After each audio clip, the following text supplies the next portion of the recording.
We are focused on the issues that the majority of Americans care about: God, family, country, faith, freedom, and traditional American values.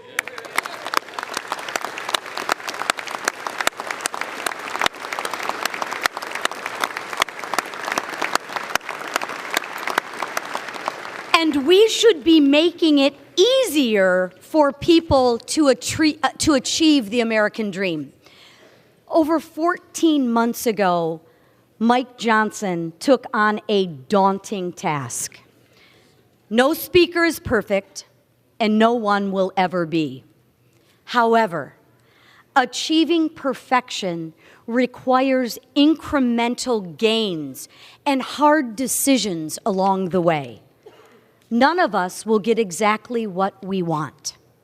The fundamental collective goal of this body is to make progress for the American people in which we represent.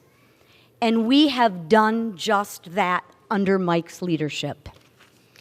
We should be celebrating and building upon his efforts, our efforts. Mike has remained the same kind and caring person as he was before he assumed this role. He's an honest broker. He shows you his true beliefs at face value.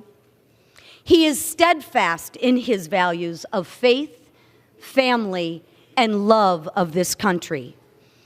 He knows our brightest days are still ahead of us, and I do too. I am hopeful for the next Congress. I am optimistic that we will focus on those issues that people truly care about. I know Mike will be an integral part of this country's comeback. He will lead us through another successful Republican majority. As chairwoman of the Unified House Republican Conference, I can say proudly that we are ready to govern.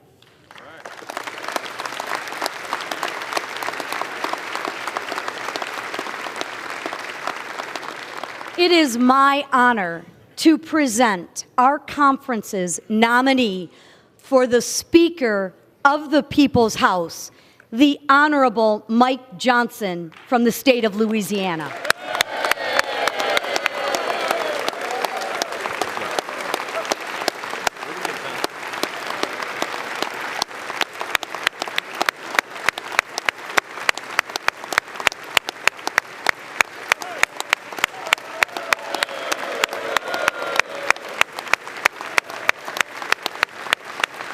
Do I move?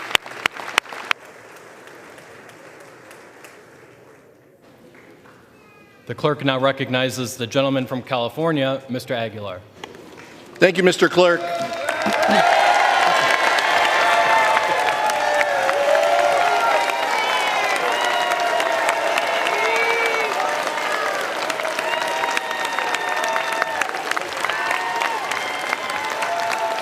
Thank you, Mr. Clerk. Thank you, Mr. Clerk. I've had a little bit of practice, and clearly my colleagues took notice. I rise to place a name in nomination, but first, I want to acknowledge my colleague from Michigan for her heartfelt and personal nominating speech. As someone who's given a few of these, I can say you served your conference well, Representative McClain.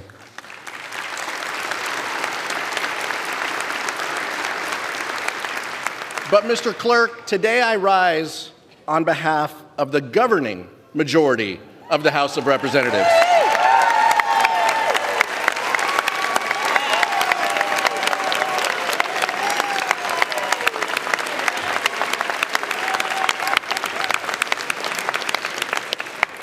The American people have sent a strong message that they want their elected leaders working together to tackle the affordability crisis.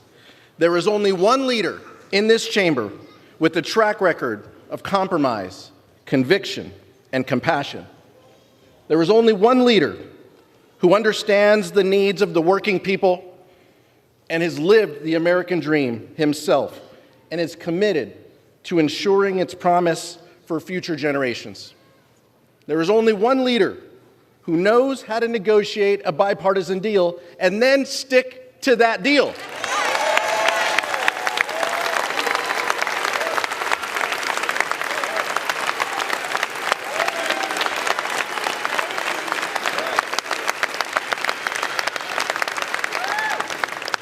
House Democrats are united behind the most powerful legislative leader in this chamber, Hakeem Jeffries of Brooklyn.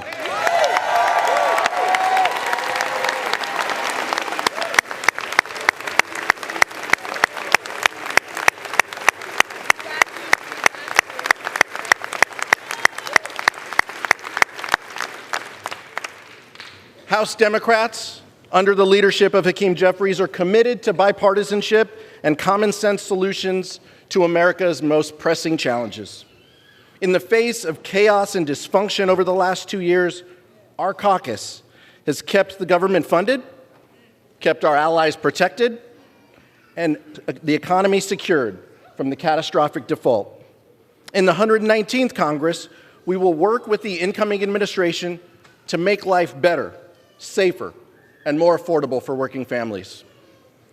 And the incoming administration must also recognize that while my colleagues on the other side of the aisle are divided, and while compromise remains a dirty word for so many, Congress won't be able to keep the lights on, let alone pass anything of substance, without the buy-in and blessing of House Democrats and Hakeem Jeffries.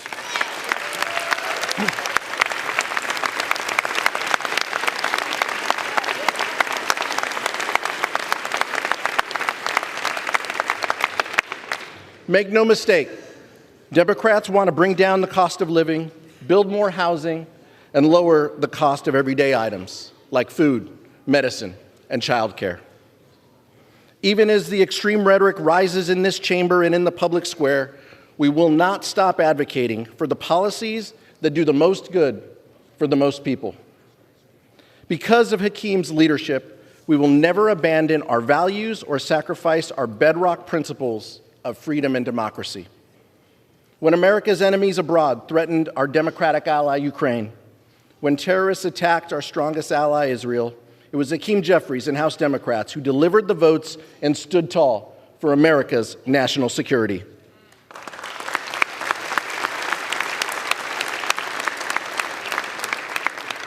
When the least, the lost, and the left behind were threatened with devastating cuts, Hakeem Jeffries stood with America's mothers, children, and veterans. When the incoming administration wanted to raise the debt limit by trillions of dollars in order to finance tax cuts for the wealthy, the well-off, and the well-connected, leaving middle-class families to pay for the bill and leaving them high and dry, Hakeem Jeffries didn't just say no, he said, That's why there is only one true candidate today for Speaker. So, Mr. Clerk, I am honored to rise today at the direction of the House Democratic Caucus to place into nomination for election to the position of Speaker of the House of Representatives, the pride of Brooklyn, the gentleman from New York, Hakeem Jeffries.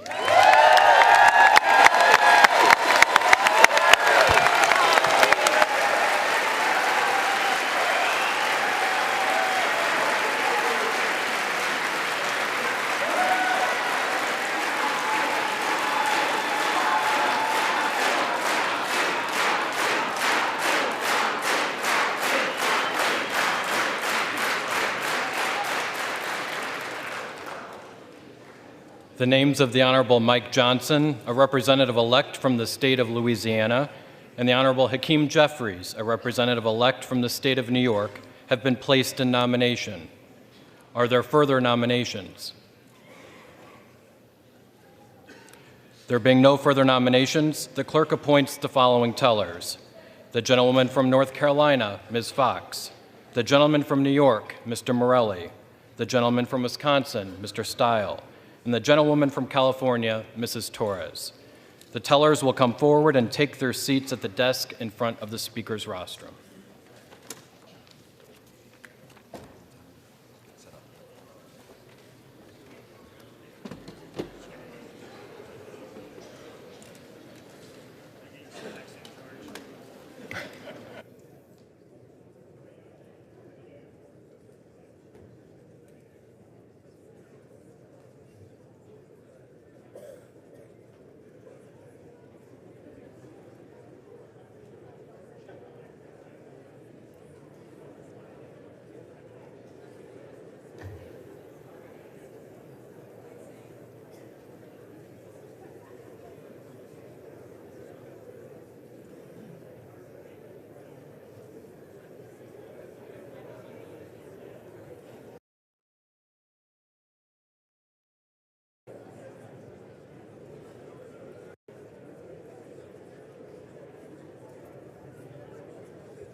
The roll now will be called, and those responding to their names will indicate by surname the nominee of their choosing. The reading clerk will now call the roll.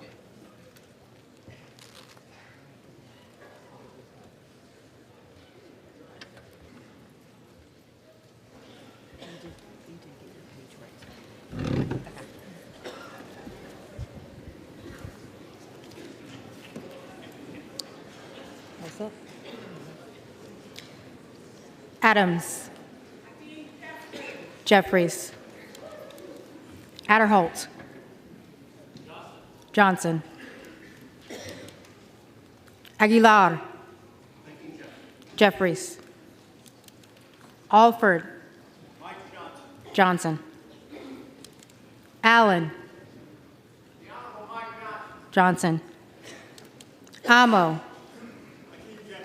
Jeffries. Amode of Nevada. Johnson. Ansari. Jeffries. Arrington.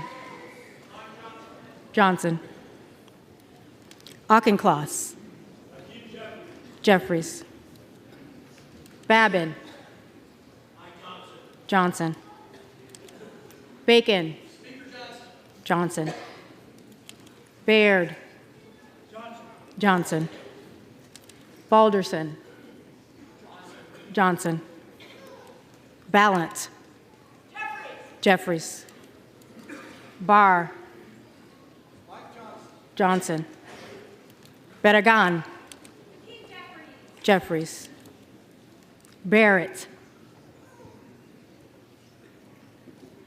Barrett.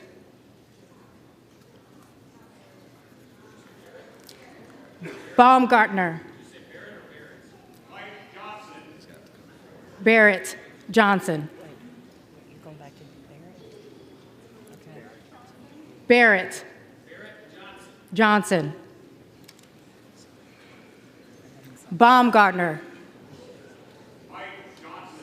Johnson. Bean of Florida. Johnson. Beatty. Jeffries. Begich. Johnson. Bell. Jeffries. Bentz. Johnson. Barra. Jeffries. Bergman. Johnson. Beyer. Jeffries. Bice. Johnson. Biggs of Arizona. Biggs of Arizona.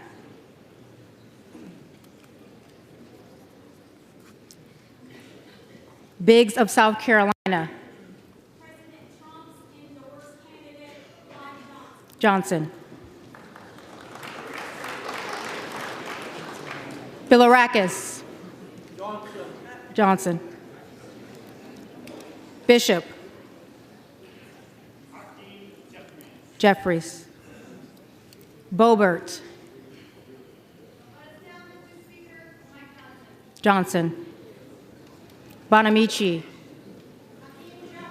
Jeffries. Bost. Johnson. Boyle of Pennsylvania.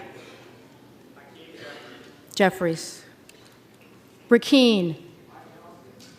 Johnson. Bresnahan. Johnson. Brown. Jeffries. Brownlee. Jeffries. Buchanan. Johnson. Budzinski. Jeffries. Burchett.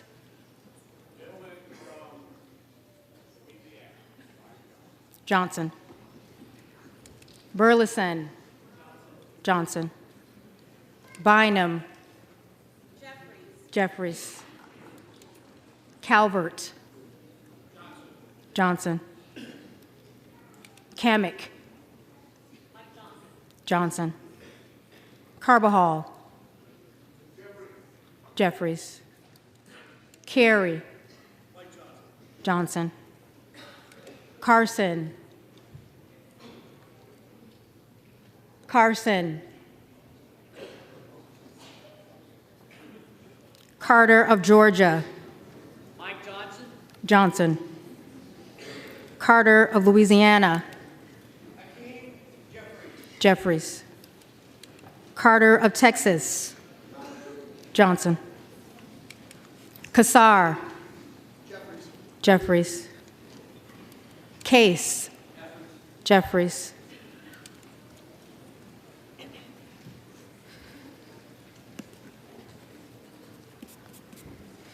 Caston. Jeffries. Castor of Florida. Jeffries. Castro of Texas. Jeffries. Shifrellis McCormick. Jeffries. Chu. Jeffries. Siscomani. Johnson. Cisneros. Jeffries. Clark of Massachusetts. Jeffries. Clark of New York. Jeffries. Cleaver. Jeffries. Klein.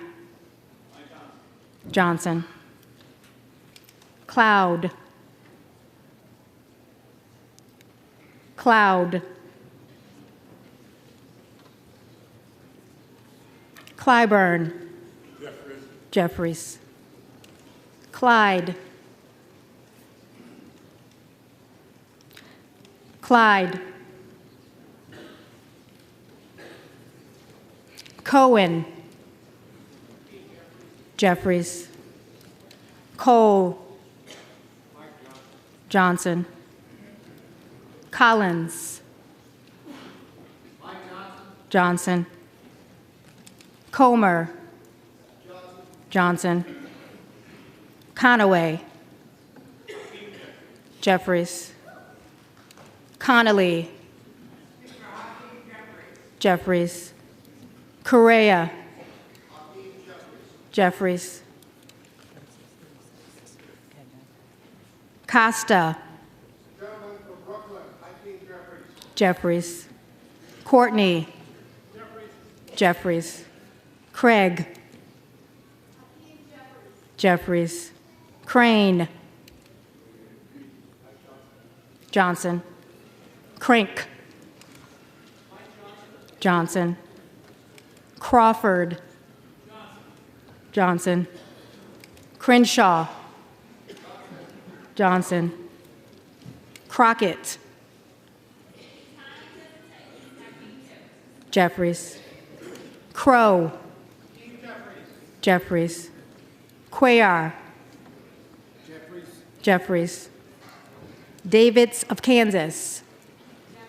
Jeffries. Davidson. Johnson. Davis of Illinois. Jeffries. Davis of North Carolina.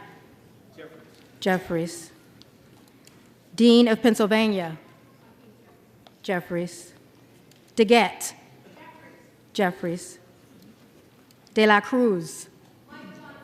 Johnson. DeLauro. Jeffries. Del Bene. Jeffries. DeLuzio. Jeffries. DeSaulnier. Jeffries. Desjardins. Johnson. Dexter. Jeffries. Diaz-Balart. Johnson. Dingle. Jeffries. Doggett. Jeffries. Donalds. Johnson. Downing. Johnson. Dunn of Florida. Johnson. Edwards. Johnson. Elfreth. Jeffries. Elzie. Johnson. Emmer. Johnson. Escobar. Jeffries. Espaillat. Jeffries. Estes. Johnson. Evans of Colorado. Johnson. Evans of Pennsylvania. Jeffries. Ezell. Johnson. Fallon. Johnson. Fedorchak. Johnson. Feenstra. Johnson. Fields. Jeffries. Figures. Jeffries. Finstad. Johnson. Fishbach. Johnson. Fitzgerald. Johnson. Fitzpatrick. Johnson. Fleischman. Johnson. Fletcher. Jeffries. Flood. Johnson. Fung. Johnson. Foster. Jeffries. Fushi. Jeffries. Fox. Johnson. Lois Frankel. Jeffries. Scott Franklin. Johnson. Friedman. Jeffries. Frost. Jeffries. Fry. Johnson. Fulcher. Johnson. Garamendi. Jeffries. Garbarino. Johnson. Garcia of California. Jeffries. Garcia of Illinois. Jeffries. Garcia of Texas. Jeffries. Gill of Texas. Johnson. Gillen. Jeffries. Jimenez. Johnson. Golden of Maine. Jeffries. Goldman of New York. Jeffries. Goldman of Texas. Johnson. Gomez. Jeffries. Tony Gonzalez. Johnson. Vicente Gonzalez. Jeffries. Gooden. Johnson. Goodlander. Jeffries. Gosar. Gosar. Gottheimer. Jeffries. Graves. Johnson. Gray. Jeffries. Green of Tennessee. Johnson. Green of Texas.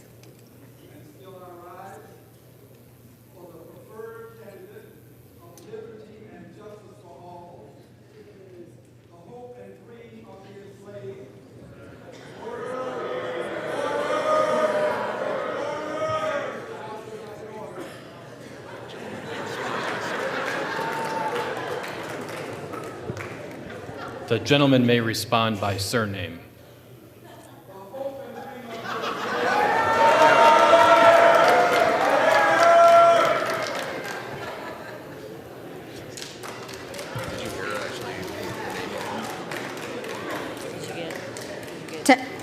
Green of Texas, Jeffries.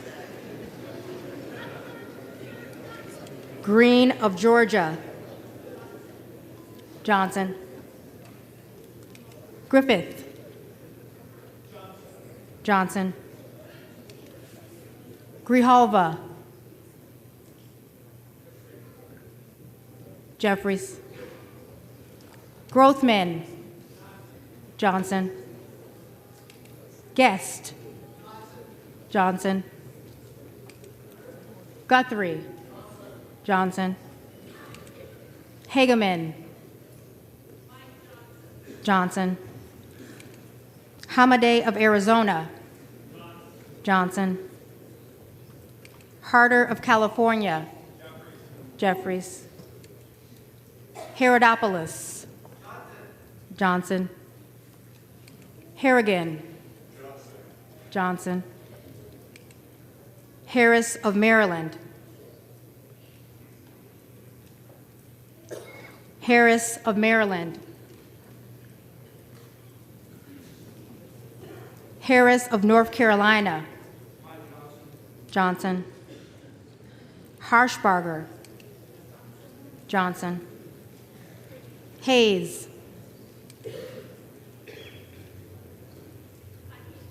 Jeffries. Hearn of Oklahoma, Johnson. Higgins of Louisiana, Johnson. Hill of Arkansas, Johnson. Himes, Jeffries.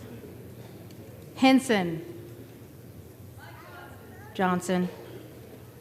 Horsford, Jeffries. Houchin, Johnson.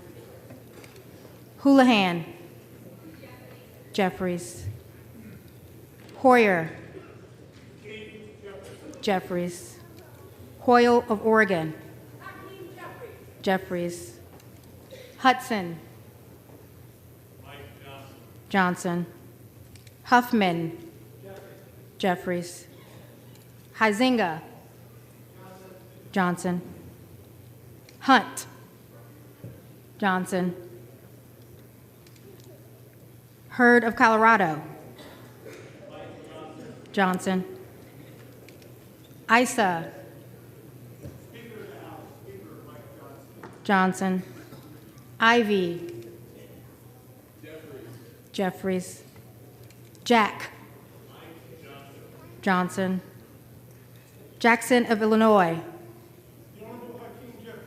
Jeffries. Jackson of Texas, Johnson. Jacobs, Jeffries. James, Johnson. Jayapal, Jeffries. Jeffries, Jeffries.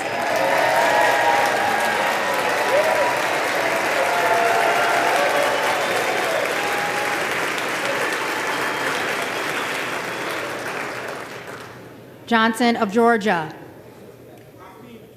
Jeffries. Johnson of Louisiana, Johnson.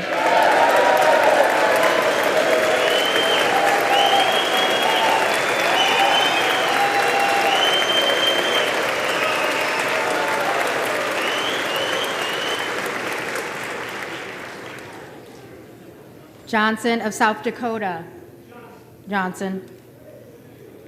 Johnson of Texas, Jeffries. Jordan, Johnson. Joyce of Ohio, Johnson. Joyce of Pennsylvania, Johnson. Kim Lager-Dove, Jeffries.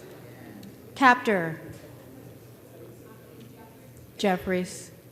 Kane, Johnson. Keating, Jeffries. Kelly of Illinois, Jeffries. Kelly of Mississippi. Johnson. Kelly of Pennsylvania. Johnson. Kennedy of New York. Jeffries. Kennedy of Utah. Johnson. Kana. Jeffries. Kiggins of Virginia. Johnson. Kiley of California. Johnson. Kim. Johnson. Knott. Johnson. Krishnamurthy. Jeffries. Kustoff. Johnson. LaHood. Johnson. LaLota. Johnson. LaMalfa. Johnson. Landsman. Jeffries. Langworthy. Johnson. Larson of Washington. Jeffries. Larson of Connecticut. Jeffries. Latimer. Jeffries. Latta. Johnson. Lawler. The Honorable Mike Johnson. Johnson. Lee of Florida. Johnson. Lee of Nevada. Jeffries. Lee of Pennsylvania. Jeffries. Ledger Fernandez. Jeffries. Letlow. Johnson. Levin. Jeffries. Liccardo. Jeffries. Liu. Jeffries. Lofgren. Jeffries. Loudermilk. Johnson. Lucas. Johnson. Luna. Johnson. Luttrell. Johnson. Lynch. Jeffries. Mace. Johnson. McKenzie. Johnson. Magaziner. Jeffries. Maliotakis. Johnson. Malloy. Johnson. Mann. Johnson. Mannion. Jeffries. Massey. Emmer.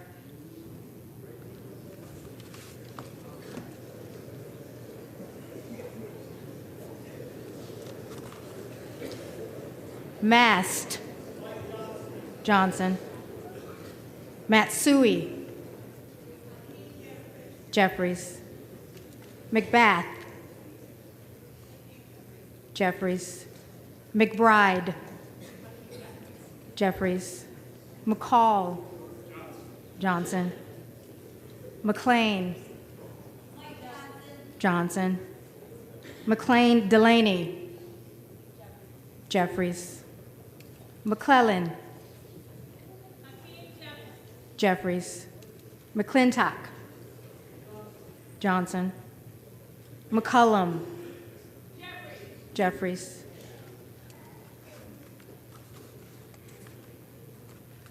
McCormick. Johnson. McDonald Rivet. Jeffries. McDowell. Johnson. McGarvey. Jeffries. McGovern. Jeffries. McGuire.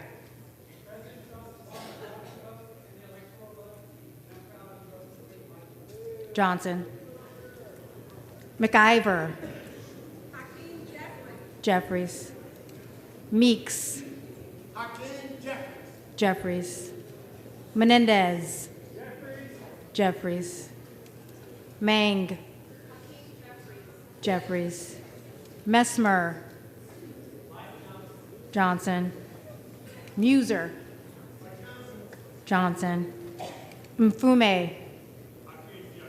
Jeffries. Miller of Illinois. Johnson. Miller of Ohio. Johnson. Miller of West Virginia. Johnson. Miller Meeks. Johnson. Mills. Johnson. Min. Jeffries. Molinar. Johnson. Moore of Alabama. Johnson. Moore of North Carolina. Johnson. Moore of Utah. Johnson. Moore of Wisconsin. Jeffries. Moore of West Virginia. Johnson. Moran. Johnson. Morelli. Jeffries. Morrison. Jeffries. Moskowitz. Moskowitz. Jeffries. Moulton. Jeffries. Mervan. Jeffries. Mullen. Jeffries. Murphy. Johnson. Nadler. Jeffries. Neal.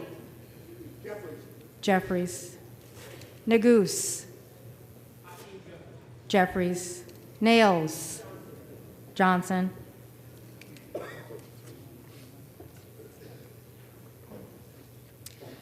Newhouse. Johnson. Norcross. Jeffries. Norman. Jordan.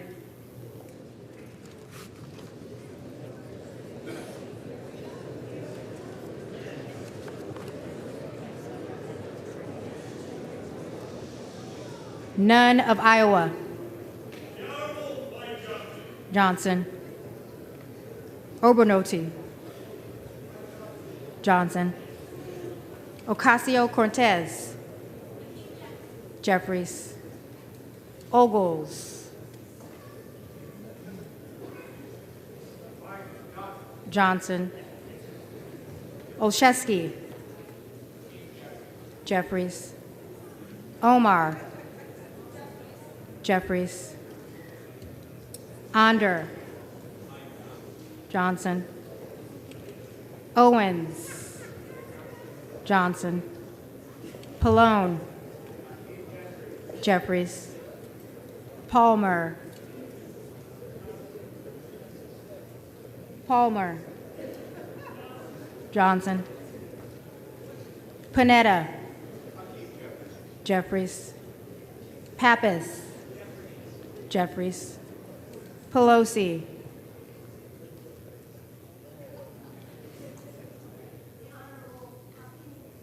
Jeffries.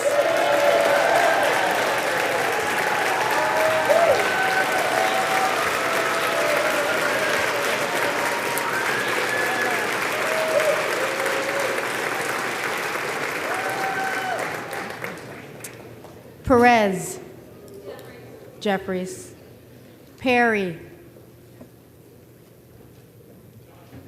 Johnson.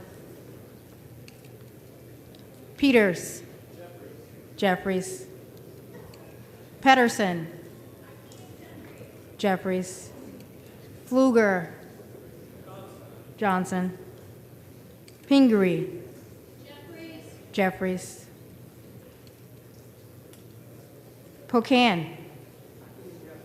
Jeffries. Poe. Jeffries. Presley. Presley. Jeffries. Quigley. Jeffries.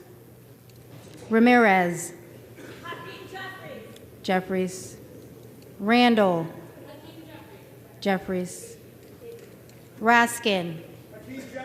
Jeffries. Reschenthaler. Johnson. Riley of New York. Jeffries. Rivas. Jeffries. Rogers of Alabama.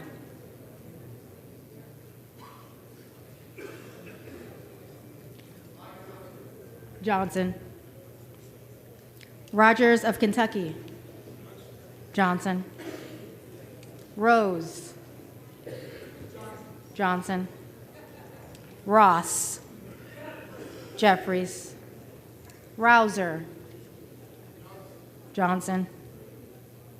Roy. Roy.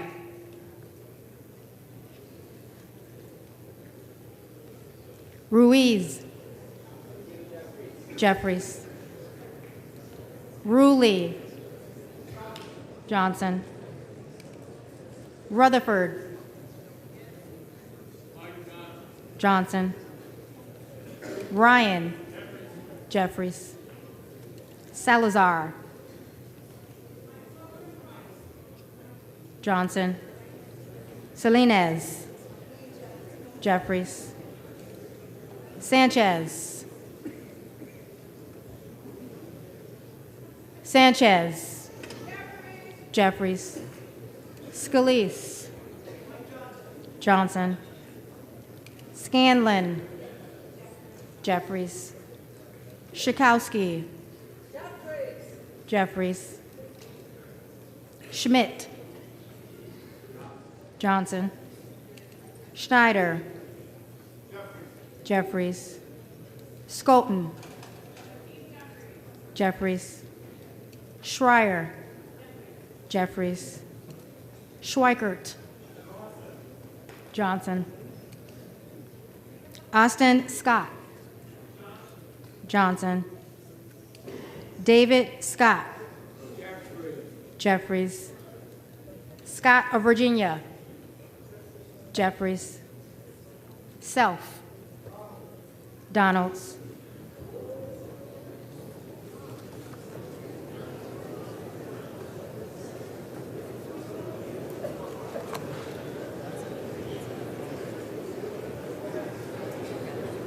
Sessions. Johnson. Sewell. Jeffries. Sherman. Jeffries. Sherrill. Jeffries. Shreve. Johnson. Simon. Simon. Jeffries. Simpson. Simpson. Johnson. Smith of Missouri. Johnson. Smith of Nebraska. Johnson. Smith of New Jersey. Johnson. Smith of Washington. Jeffries. Smucker. Johnson. Sorensen. Jeffries. Soto. Jeffries. Sparts. Sparts. Johnson. Stansbury. Jeffries. Stanton. Jeffries.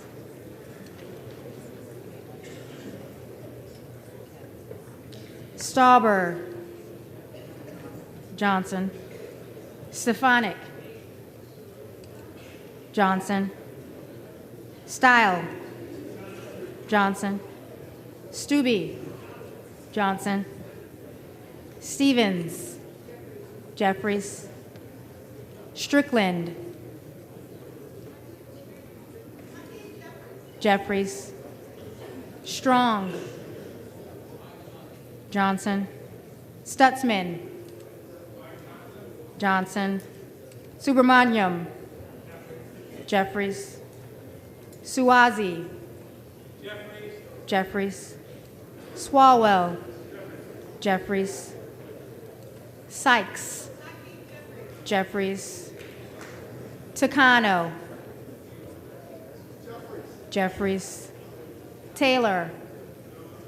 Johnson. Tenney. Johnson. Tanadar. Jeffries. Thompson of California. Jeffries. Thompson of Mississippi.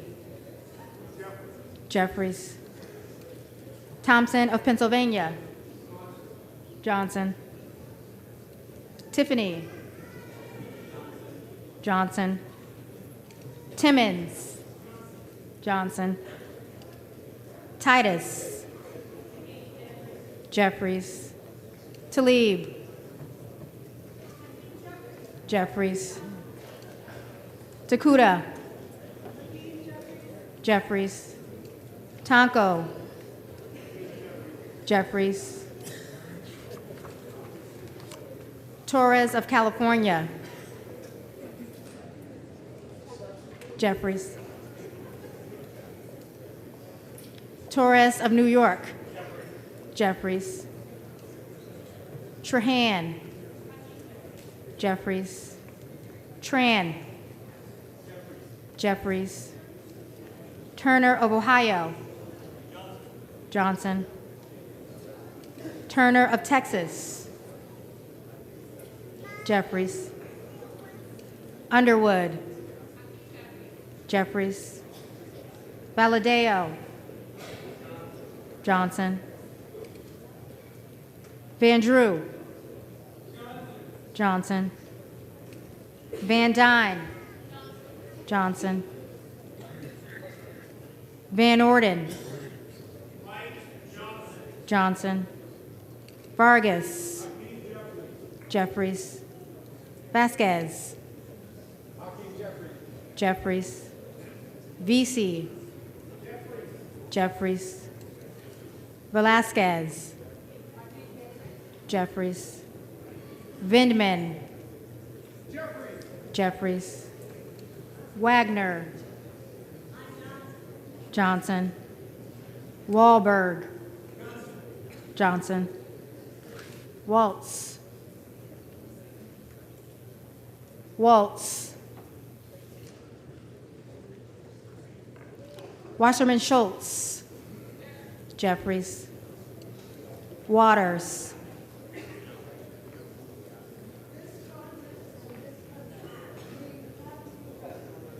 Jeffries. Watson Coleman. Jeffries. Weber of Texas.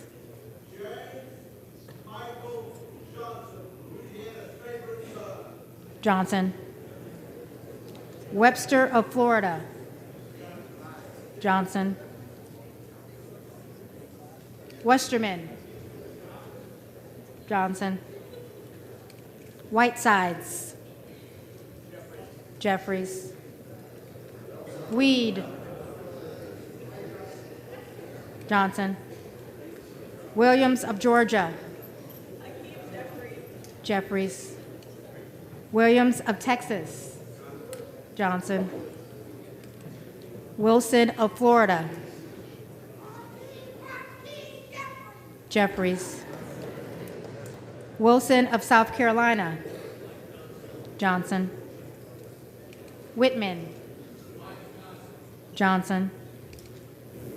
Womack. Johnson. Yackham. Johnson. Zinke. Johnson.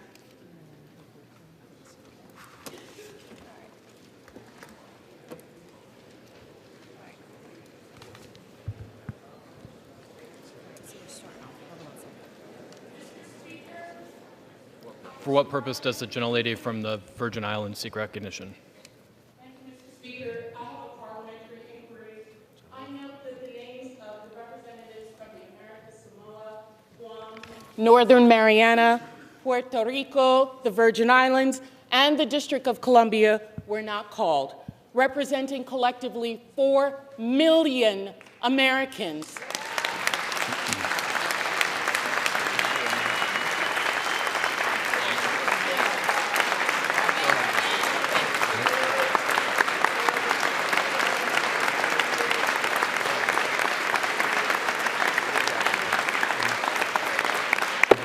Mr. Speaker, collectively, the largest per capita of veterans in this country. Does the gentlelady have a parliamentary I asked inquiry? why they were not called.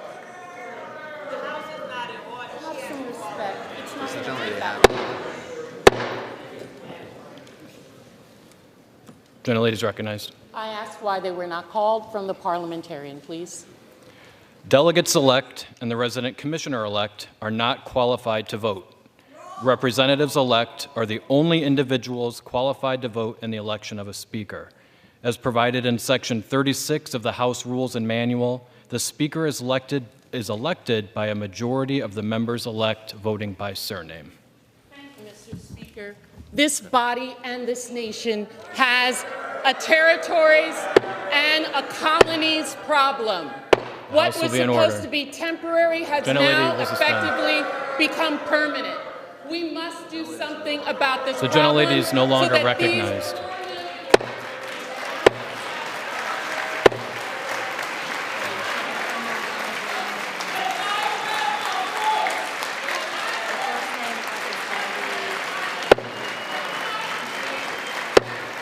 House will be in order.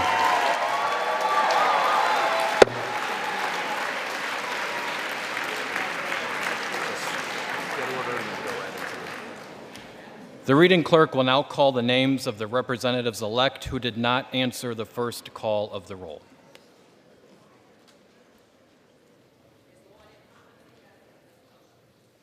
First one I have is Biggs of Arizona. Biggs of Arizona. Johnson.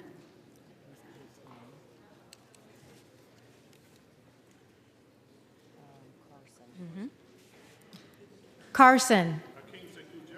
Jeffries.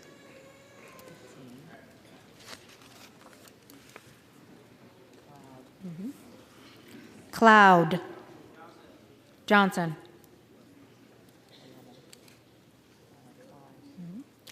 Clyde. Clyde.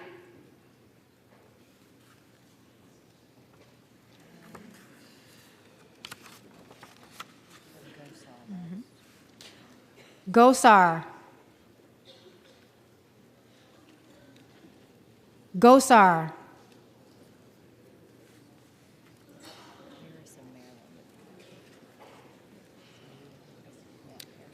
Harris of Maryland. Johnson.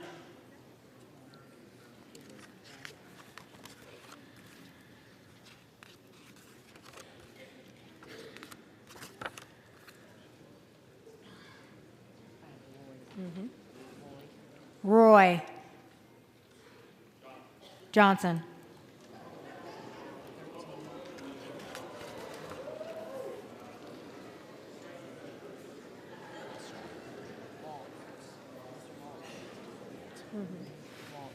Waltz. Johnson.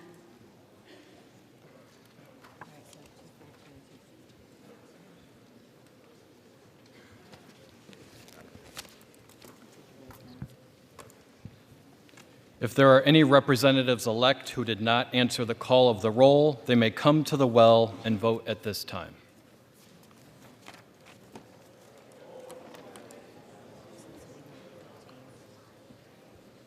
Just stand right there. Just say Clyde. Just say Clyde. Clyde.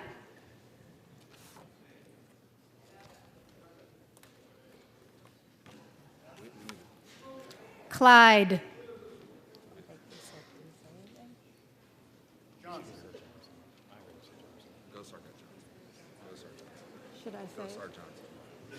Gosar, Johnson.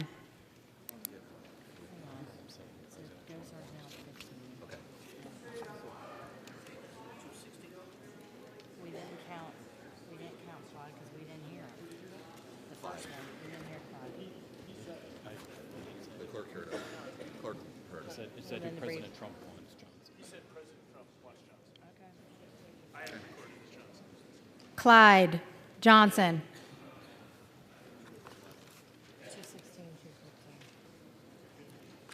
So what is that like?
The House will be in order.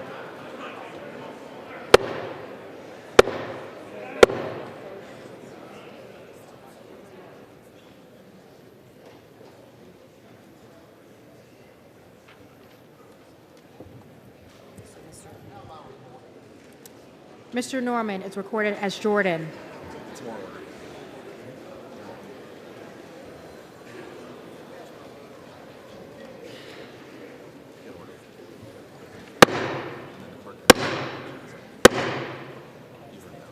The House will be in order.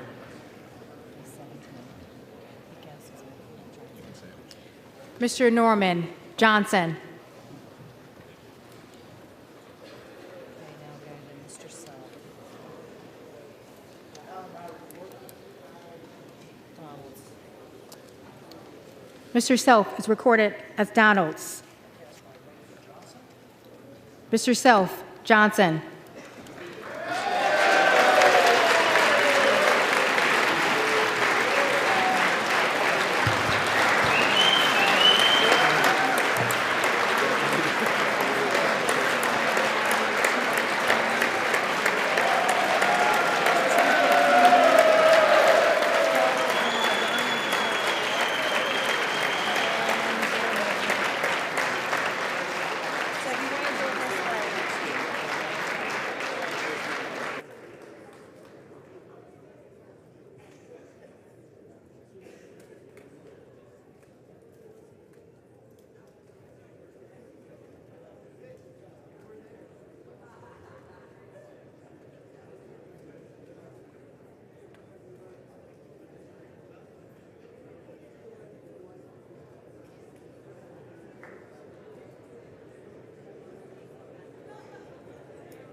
The tellers agree in their tallies that the total number of votes cast is 434, of which the Honorable Mike Johnson of the state of Louisiana has received 218.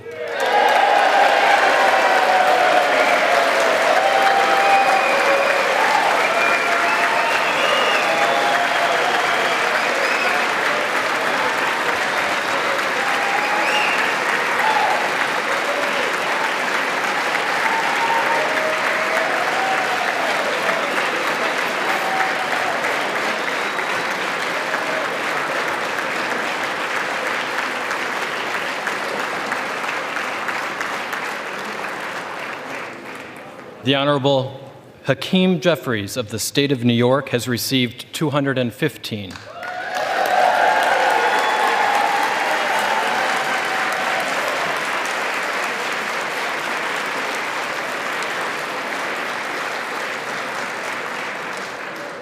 And the Honorable Tom Emmer of the State of Minnesota has received 1.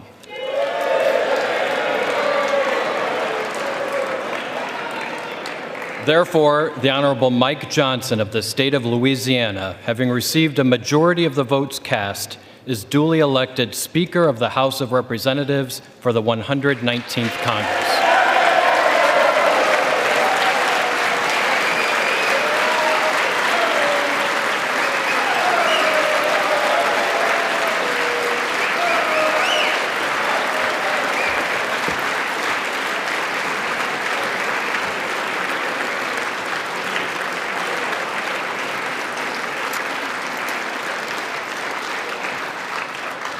The clerk appoints the following committee to escort the Speaker-elect to the chair.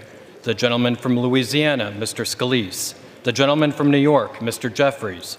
The gentleman from Minnesota, Mr. Emmer. The gentlewoman from Massachusetts, Ms. Clark. The gentlewoman from Michigan, Mrs. McLean. The gentleman from California, Mr. Aguilar. The gentleman from North Carolina, Mr. Hudson. The gentleman from California, Mr. Liu. The gentleman from Oklahoma, Mr. Hearn. The gentleman from Colorado, Mr. Neguse. The gentleman from Utah, Mr. Moore. The gentlewoman from Washington, Ms. Delbene. The gentlewoman from Indiana, Mrs. Houchin. The gentleman from New York, Mr. Morelli. The gentleman from Pennsylvania, Mr. Reschenthaler. The gentlewoman from Michigan, Mrs. Dingell. And the members of the Louisiana delegation, Mr. Higgins, Ms. Letlow, Mr. Carter, and Mr. Fields. The committee will retire from the chamber to escort the Speaker-elect to the chair.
Speaker-elect Mike Johnson from the state of Louisiana.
Ready?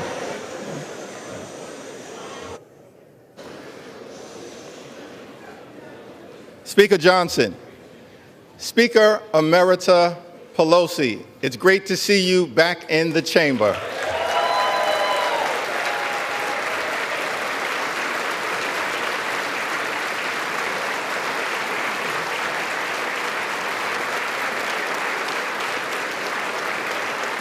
Whip Clark, Chairman Aguilar, thank you for your kind and generous words of nomination. To my colleagues in government, new members of Congress, families, friends, all those assembled. It's a high honor and a distinct privilege to welcome you to the People's House and the 119th Congress. The Bible teaches us in Ecclesiastes, the 3rd chapter, 1st verse, that for everything there is a season and a time for every matter under heaven. It's fair to say that in a democracy, there's a time to campaign and a time to govern. The election is over. This is a new Congress. The American people need us as their elected representatives in this season to put down our partisan swords and pick up bipartisan plowshares. It's time for us to come together, not as Democrats or Republicans, but as Americans, to get things done for the people. In that spirit, House Democrats will work hard to find bipartisan common ground with our Republican colleagues and the incoming administration on any issue, whenever and wherever possible, in order to make life better for everyday Americans. For far too long in this country, the cost of living has gone up, but the size of the middle class has come down. Housing costs are too high. Grocery costs are too high. Child care costs are too high. Insurance costs are too high. Utility costs are too high. America is too expensive. There are far too many people in this great country who for decades have been struggling to live paycheck to paycheck. That is not acceptable in the wealthiest country in the history of the world. We need to build an affordable economy for hard-working American taxpayers, and we need to build it now. It's time for us to come together and finally lower the high cost of living in the United States of America once and for all.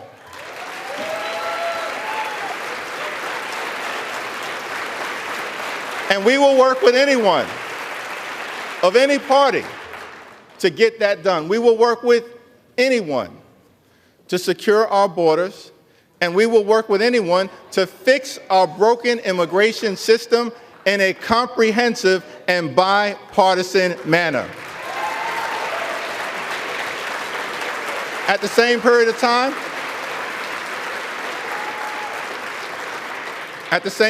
time, we will push back against far-right extremism whenever necessary. So let me be clear. Social Security and Medicare are not entitlement programs. They are earned benefits. Hard-working American taxpayers pay in to Social Security and Medicare every day, every week, every month, every year throughout their entire adult life. They've earned those benefits, worked hard for those benefits, and deserve those benefits. So as Democrats, our promise to the American people is that we will fight hard to make sure that no one in this town takes away Social Security or Medicare from the American people. Not now, not ever. No means never.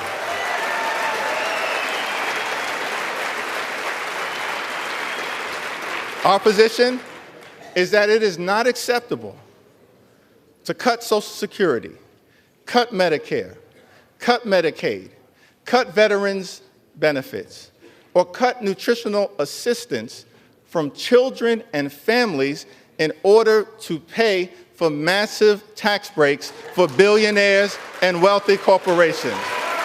House Democrats will fight hard to protect working-class Americans and the things that matter to them, not the wealthy, the well-off, and the well-connected. Keep your hands off Social Security and Medicare.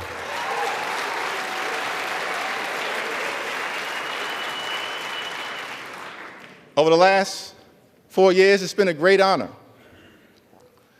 for us to work alongside President Joe Biden and Vice President Kamala Harris, whose administration rescued the economy from a once-in-a-century pandemic, delivered historic infrastructure investments, created more than 15 million good-paying jobs, enacted common sense gun safety legislation for the first time in 30 years, provided life-sustaining health insurance to veterans suffering from toxic exposure, championed the largest investment in combating the climate crisis in the history of the world, which we will defend, and brought down the high price of life-saving prescription drugs for millions of Americans. Thank you, President Biden and Vice President Harris, for your powerful, principled, and purposeful public service.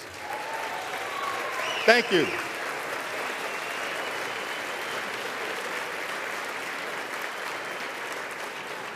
Two months ago, the American people elected Donald Trump as the 47th President of the United States of America.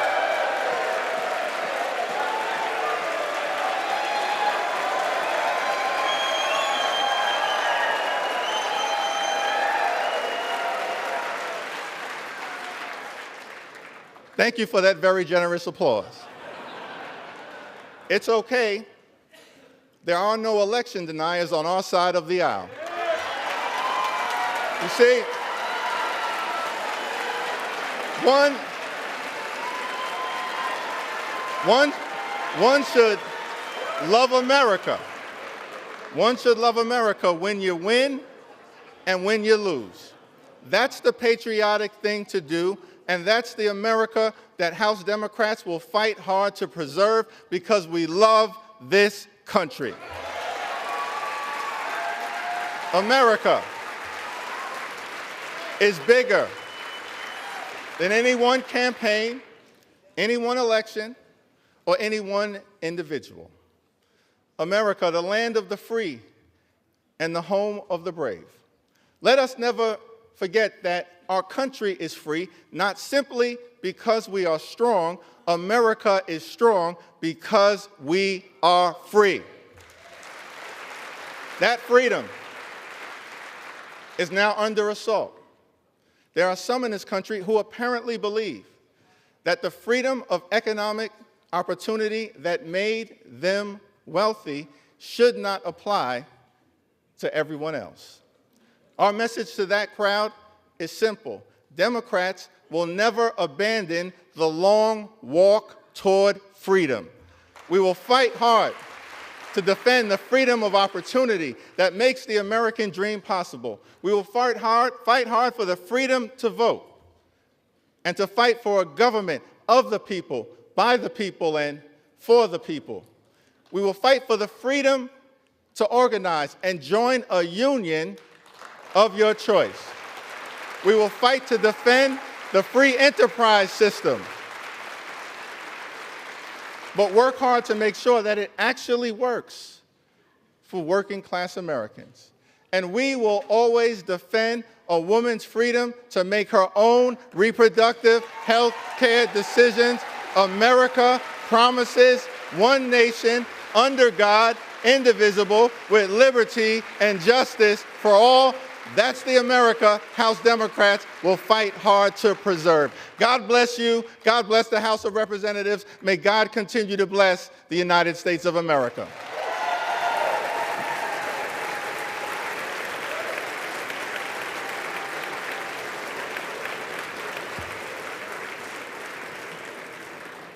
It is now my responsibility to present the gavel to the gentleman from the great state of Louisiana,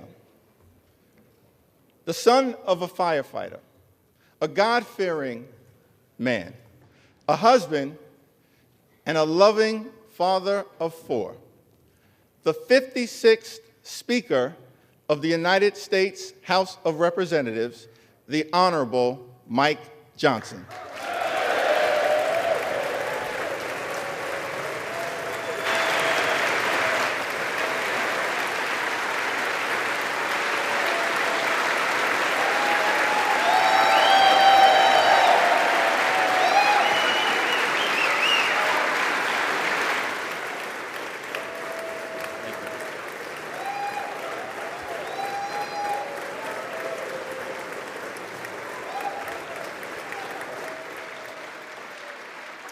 Thank you.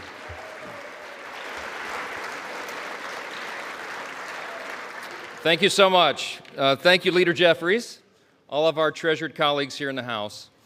I'm grateful for this nomination. I'm grateful for this election, for the confidence this chamber has placed in me. It is the great honor of my life to serve this body with all of you.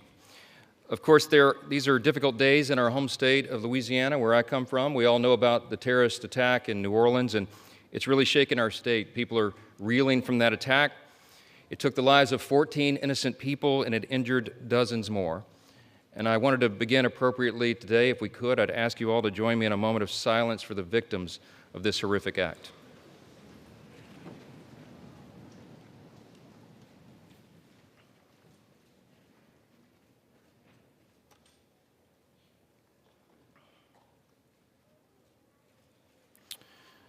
Thank you. Thank you for that.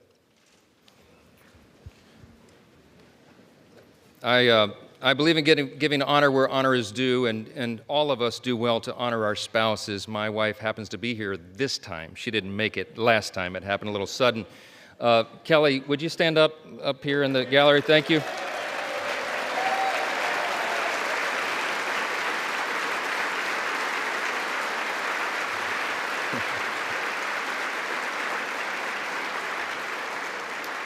And we have our 4 children here, Hannah, Abby, Jack, and Will. Will you all stand up just really quickly? Come on.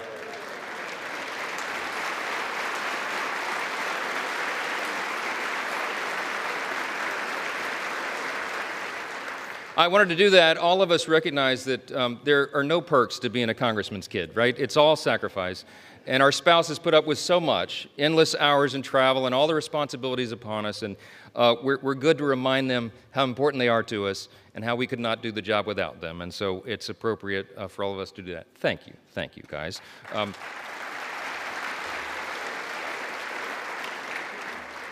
This is a momentous time in the nation of the history of our nation. It really is. And as members of the 119th Congress, we are stewards of the great American Revolution that began almost exactly now 250 years ago, 1775 and 1776. It will fall at the time of this Congress, the great anniversary. And in these 2.5 centuries, we've been reminded repeatedly that freedom is never free. And we have stood tall as the greatest nation on the face of the earth. It is without debate. We are the freest, the most powerful, most benevolent nation that has ever been in the history of the world. And it's not by happenstance. We are the ones who settled the West. We are the ones who ended slavery, who laid the transcontinental railroad, who gave women the right to vote, who won 2 world wars, who landed on the moon, and who won the Cold War. Throughout our history, we have done what no one thought was possible. And still, at 250 years old, our nation is actually a young nation. This past fall, I had opportunity to go to the G7 speakers meeting. It was held in Italy. It's the only international trip I took as speaker over the last 14 months because I didn't have time to do it, but it was a quick 3-day jaunt, and met with my colleagues, the speakers of the other parliaments, the great governments around the world. And we talked about that, how really special America is, how unique we are in our place on the globe, and how important it is for us to maintain that.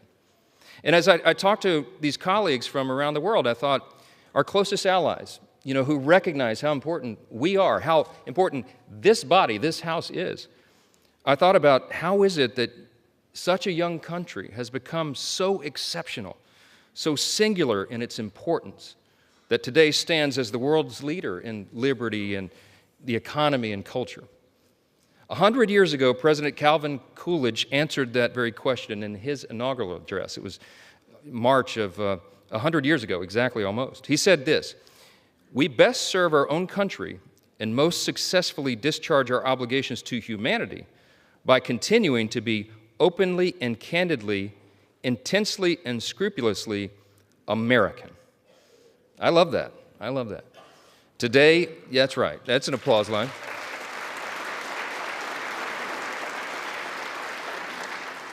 Today, my friends, our nation is the envy of the world. Why? Because we have been marked by a spirit and a people who are explicitly that. We are explicitly American. We don't try to be like other nations, and we recognize that a strong America is good for the entire world And everybody around the globe knows that. That's right.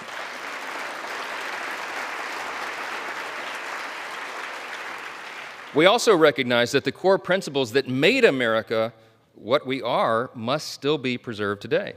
The principles, I call them the 7 core principles of American conservatism, but it's really the 7 core principles of the nation itself. Individual freedom, limited government, the rule of law, peace through strength, fiscal responsibility, free markets, and human dignity. These are the ingredients, the things that made us who we are. And in America, we know that human flourishing is best achieved by adherence to time-tested truths. We could list a number of those simple truths. Here's a couple. It's better to give a hand up than a hand out. That innovation thrives when bureaucracy dies.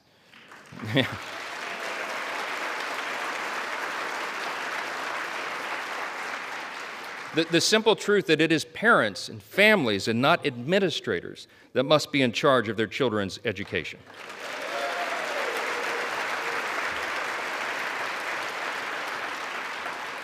The path of prosperity has long been paved with policies that put America and Americans first. And that is what we will champion in the 119th Congress.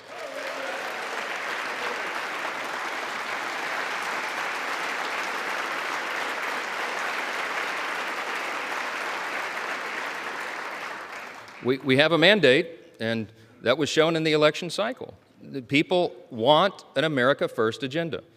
They do. Sadly, for the past 4 years of divided government, too many politicians in Washington have done the opposite.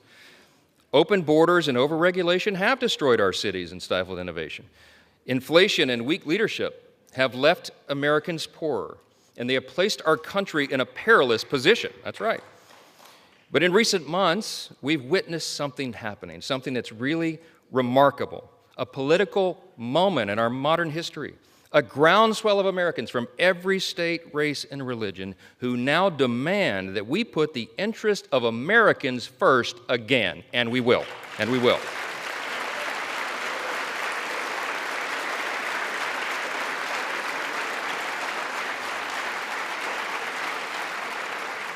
This is a powerful new coalition of our country. It's a coalition that insists that we purge the policies of America last and we bury them in the graveyard of history's mistakes, because it was a big mistake. To that end, this Congress will renounce the status quo and we will listen to the voices of the people. We will act quickly and we will start by defending our nation's borders. That's the number one priority. Yes.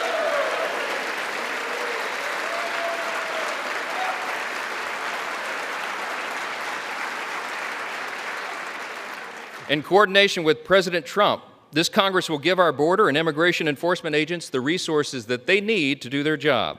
We will secure the border, we will deport dangerous, criminal, illegal aliens, and finally finish building the border wall.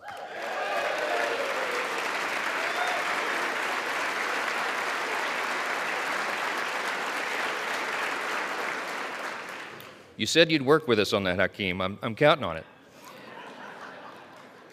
After 4 years of high inflation, we have a big agenda. We have a lot to do, and we can do it in a bipartisan fashion. We can fight high inflation, and we must. We'll give relief to Americans, and we'll extend the Trump tax cuts.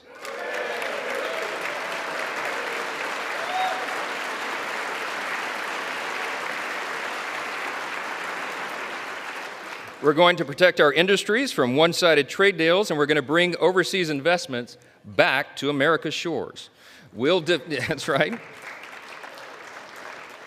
We'll defeat the harmful effects of inflation, and we'll make life affordable again for America's hardworking people.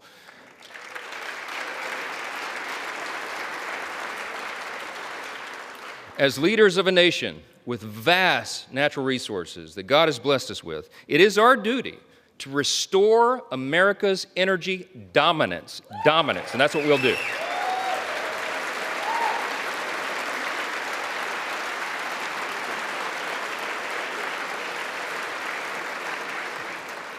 We have to apply common sense. We have to stop the attacks on liquefied natural gas, pass legislation to eliminate the Green New Deal, that funding.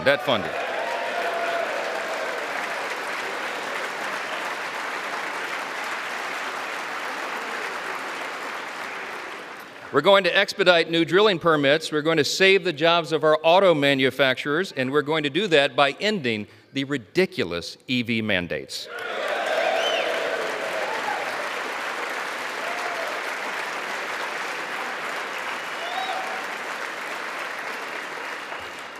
And as heirs to the American Revolution and the descendants of patriots who defied tyranny, in the coming months, we are going to pass legislation to roll back the totalitarian fourth branch of government known as the administrative state.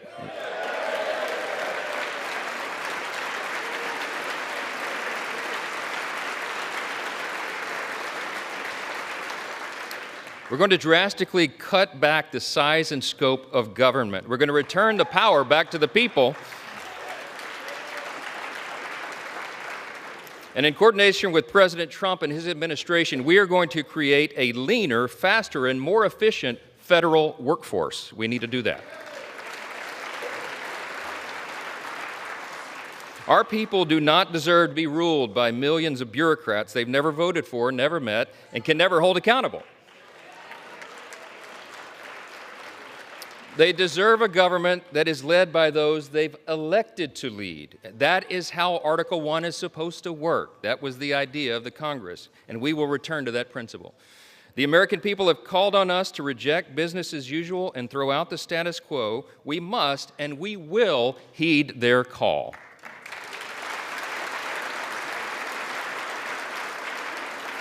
This is especially important as it comes to our nation's military. For too long, the Washington establishment has sought to appease and accommodate our nation's adversaries. They've tried to replace our military warriors with social justice warriors. It does not work. And while we're still the most powerful fighting force in the history of the world, by God's grace, the same establishment has eroded the capacities of our Army and Navy and diminished the readiness of our Air Force. We have to put an end to this madness.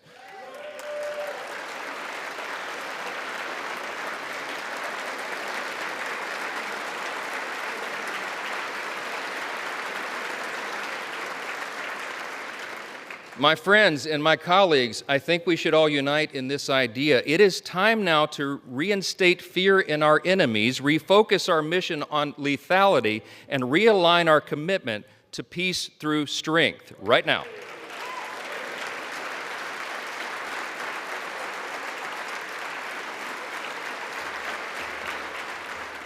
We have to prioritize the things that matter most. We have to make adequate investments in defense. This is the most dangerous moment since World War II, and everyone around the world is looking to America and looking to this body to ensure that we maintain the peace. What we're proposing now is just simply, as President Trump likes to say, a return to common sense. And he's exactly right. That message resonated across the country. I am very thankful, personally, that this body is filled with men and women who are committed to that change, to return to common sense. We can do this together. We should. It is our responsibility to do so. When I first took this gavel, many of you heard me say that I don't believe in luck or consequence. I believe in the idea of providence. And this morning, I participated with many of you early this morning in the 119th Congress Interfaith Prayer Service. It was held at St. Peter's Catholic Church. Many of you were there. It was an ecumenical service and a bipartisan service, which was great. My good friend Hakeem Jeffries began by reading with the Old Testament. He read out of Deuteronomy 10. And then I was asked to provide a prayer for the nation. I offered one that is quite familiar to historians and probably many of us. It said right here in the program, it says right under my name, "It is said each day of his 8 years of the presidency and every day thereafter until his death, President Thomas Jefferson recited this prayer." I wanted to share it with you here at the end of my remarks, not as a prayer per se right now, but as a reminder of what our third president and the primary author of the Declaration of Independence thought was so important that it should be a daily recitation. Let me just read you that prayer. It goes like this. Thomas Jefferson's Prayer for the Nation, it's entitled. "Almighty God, who has given us this good land for our heritage, we humbly beseech thee that we may always prove ourselves a people mindful of thy favor and glad to do thy will. Bless our land with honorable ministry, sound learning, and pure manners. Save us from violence, discord, and confusion, from pride and arrogance, and from every evil way. Defend our liberties and fashion into one united people the multitude brought hither out of many kindreds and tongues. Endow with thy spirit of wisdom those whom in thy name we entrust the authority of government, that there may be justice and peace at home, and that through obedience to thy law we may show forth thy praise among the nations of the earth. In time of prosperity, fill our hearts with thankfulness, and in the day of trouble, suffer not our trust in thee to fail, of which we ask through Jesus Christ our Lord. Amen. That was Thomas Jefferson's prayer. Yeah.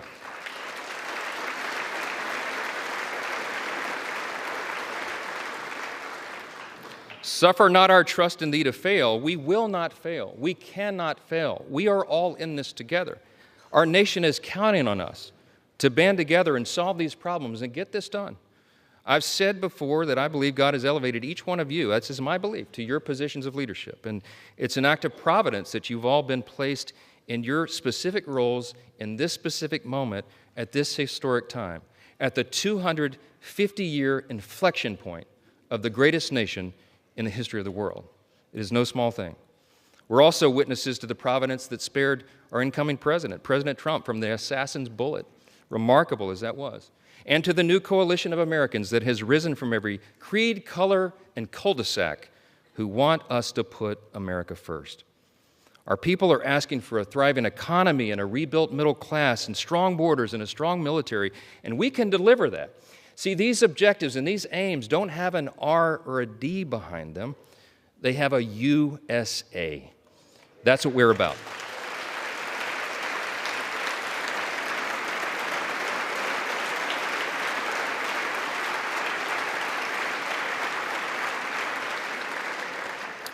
In just a few moments, we're all going to take an oath. It is the same one oath for one nation and under the banner of one great American flag. This is an opportunity for us to protect our shared American heritage, to maintain the conditions needed for self-government, and to defend what Hakeem said earlier, the rights to life, liberty, and the pursuit of happiness. Working together, we have the potential to be one of the most consequential Congresses in the history of this great nation, so long as we work together, we do the right thing, and we put America first. As we think about all we've accomplished in the past 250 years, we can only imagine what life will be like 250 years from now. Whatever the future may look like, if we do our jobs now, we can help ensure that our civic virtues will endure, that this nation will still be an example to all the world for its greatness and its example of self-government, and that in spite of our great challenges and even our disagreements and our healthy debates, this extraordinary institution, the People's House, will still be standing strong. Thank you all so much, and God bless America.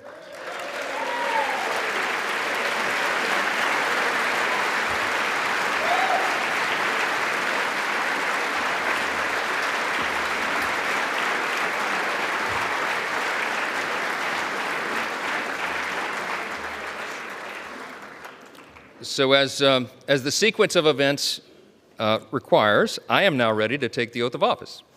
I ask the Dean of the House of Representatives, the Honorable Harold Rogers of Kentucky, to administer the oath. Mr. Speaker, number one, congratulations on your election. When our founding fathers... Hold just a second, Dean. We don't have the microphone on yet. Hello, test. Today we celebrate our shared American self-rule. When our founding fathers rejected calls for an American king and chose a bold and innovative government of self-rule, it was met by opposition, understandably, by the world's kings. They said, "You can't govern yourself. You need a king to direct the country." They said, "It's only a dream, self-rule." The founding fathers said, "You're right. It's the American dream." And thus our founders said that we should move on our own with our own leadership. The Speaker of the House is the critical protector and promoter of self-rule, the keeper of the dream, if you will. And we've elected this man from Louisiana to carry on our bold experiment in democracy and self-rule. So, sir, if you're ready to assume this awesome responsibility, please raise your right hand. Do you solemnly swear that you will support and defend the Constitution of the United States against all enemies, foreign and domestic, that you will bear true faith and allegiance to the same, that you take this obligation freely, that you take this obligation without any mental reservation or purpose of evasion, and that you will well and faithfully discharge the duties of the office on which you're about to enter, so help you God. I do. Congratulations, Mr. Speaker.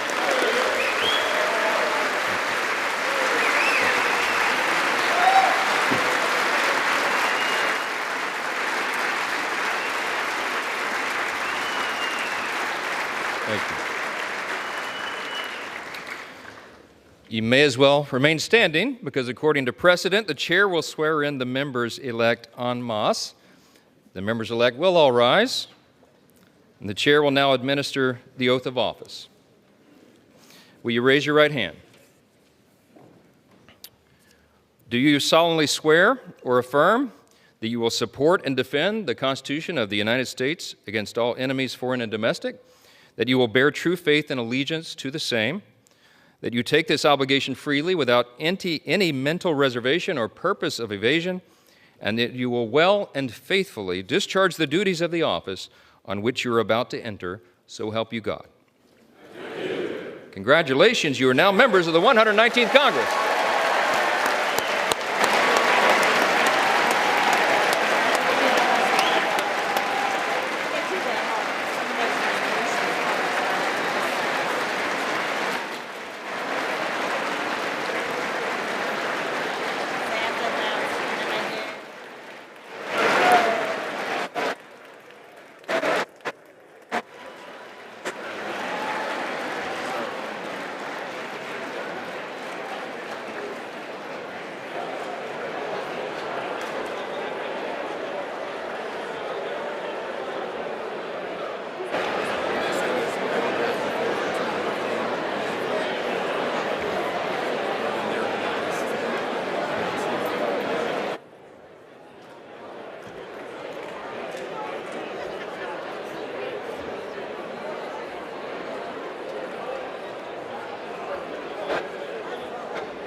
The House come to order.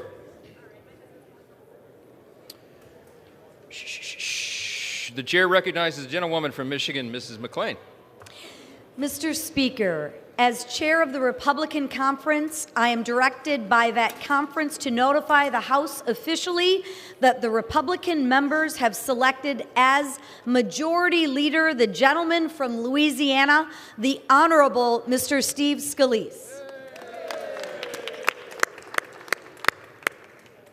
The chair recognizes the gentleman from California, Mr. Aguilar. Mr. Speaker, as the chairman of the Democratic Caucus, I have been directed to report to the House that the Democratic members have selected as Minority Leader the gentleman from New York, the Honorable Hakeem Jeffries.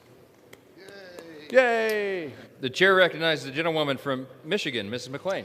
Mr. Speaker, as chair of the Republican Conference, I am directed by that conference to notify the House officially that the Republican members have elected as Majority Whip the gentleman from Minnesota, the Honorable Tom Emmer. The chair recognizes the gentleman from California, Mr. Aguilar. Mr. Speaker, as the chairman of the Democratic Caucus, I have been directed to report to the House that the Democratic members have selected as Minority Whip the gentlewoman from Massachusetts, the Honorable Catherine Clark. The chair recognizes the gentlewoman from Michigan, Mrs. McClain. Mr. Speaker, I offer a privilege resolution and ask for its immediate consideration. The clerk will report the resolution. House Resolution 1, resolved that Kevin McCumber of the state of Illinois be and is hereby chosen Clerk of the House of Representatives, that William McFarland of the state of Maryland be and is hereby chosen Sergeant at Arms of the House of Representatives, and that Catherine Spindor of the Commonwealth of Virginia be and is hereby chosen Chief Administrative Officer of the House of Representatives. The gentlewoman from Michigan. Speaker, I yield to the gentleman from California, Mr. Aguilar, for the purpose of offering an amendment. Mr. Speaker, I offer an amendment to the resolution offered by the gentlewoman from Michigan. The clerk will report the amendment. Amendment offered by Mr. Aguilar of California, that Jamie Harrison of the state of South Carolina be and is hereby chosen Clerk of the House of Representatives, that Becky Cornell of the state of New York be and is hereby chosen Sergeant at Arms of the House of Representatives, and that Brooks Scannell of the state of Massachusetts be and is hereby chosen Chief Administrative Officer of the House of Representatives. The question is on the amendment offered by the gentleman from California. Those in favor say aye. Those opposed? No. The noes have it. The amendment is not agreed to. The question is on the resolution offered by the gentlewoman from Michigan. All those in favor say aye. Aye. Those opposed? No. The ayes have it. The resolution is agreed to, and without objection, the motion to reconsider is laid on the table. Pursuant to the provisions of Section 208A of the Legislative Reorganization Act of 1946, the chair appoints Reverend Dr. Margaret Gruen Kibben of the Commonwealth of Pennsylvania to act as and to exercise the duties of the chaplain of the House of Representatives effective today. The chair will now swear in the officers of the House.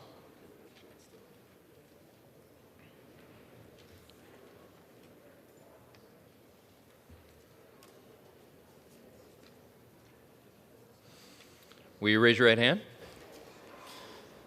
Do you solemnly swear or affirm that you will support and defend the Constitution of the United States against all enemies, foreign and domestic, that you will bear true faith and allegiance to the same, that you take this obligation freely without any mental reservation or purpose of evasion, and that you will well and faithfully discharge the duties of the office on which you are about to enter, so help you God? Congratulations.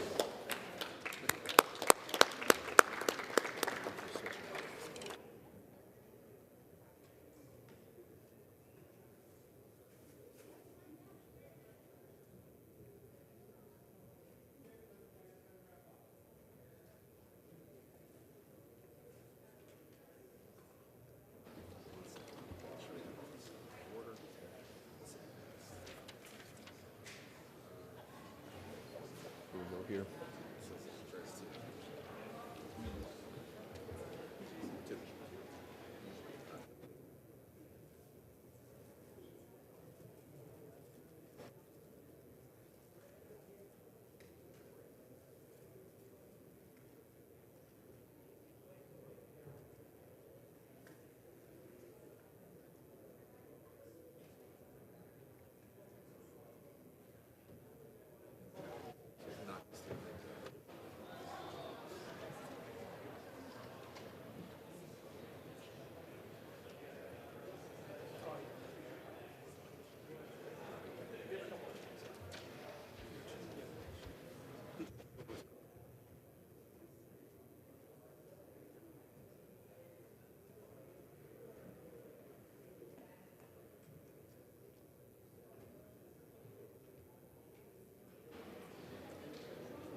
House will be in order.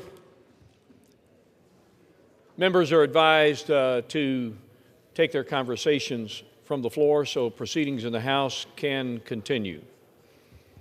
For what purpose does the gentleman from Louisiana seek recognition? Mr. Speaker, I offer a privileged resolution and ask for its immediate consideration. The clerk will report the resolution.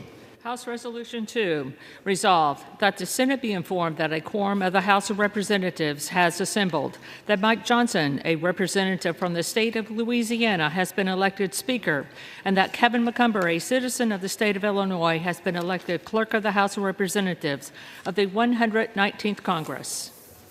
Without objection, the resolution is agreed to, and the motion to reconsider is laid on the table.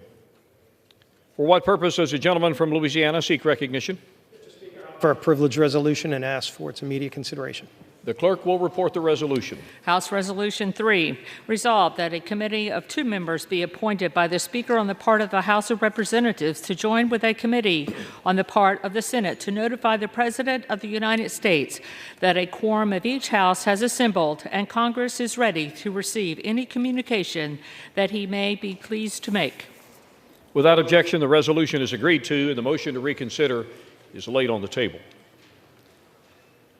Without objection, pursuant to House Resolution 3, the Chair announces the Speaker's appointment of the following members to the committee on the part of the House to join a committee on the part of the Senate to notify the President of the United States that a quorum of each House has assembled and the Congress is ready to receive any communication that he may be pleased to make.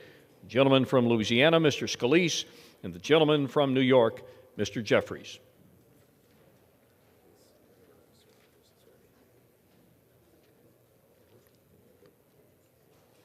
For what purpose does the gentleman from Kentucky, Mr. Rogers, seek recognition? Mr. Speaker, I offer a privileged resolution and ask for its immediate consideration. The clerk will report the resolution. House Resolution 4, resolved that the clerk be instructed to inform the President of the United States that the House of Representatives has elected Mike Johnson, a representative from the state of Louisiana, as Speaker, and Kevin McCumber, a citizen of the state of Illinois, as Clerk of the House of Representatives of the 119th Congress. Without objection, the resolution is agreed to, and the motion to reconsider is laid on the table.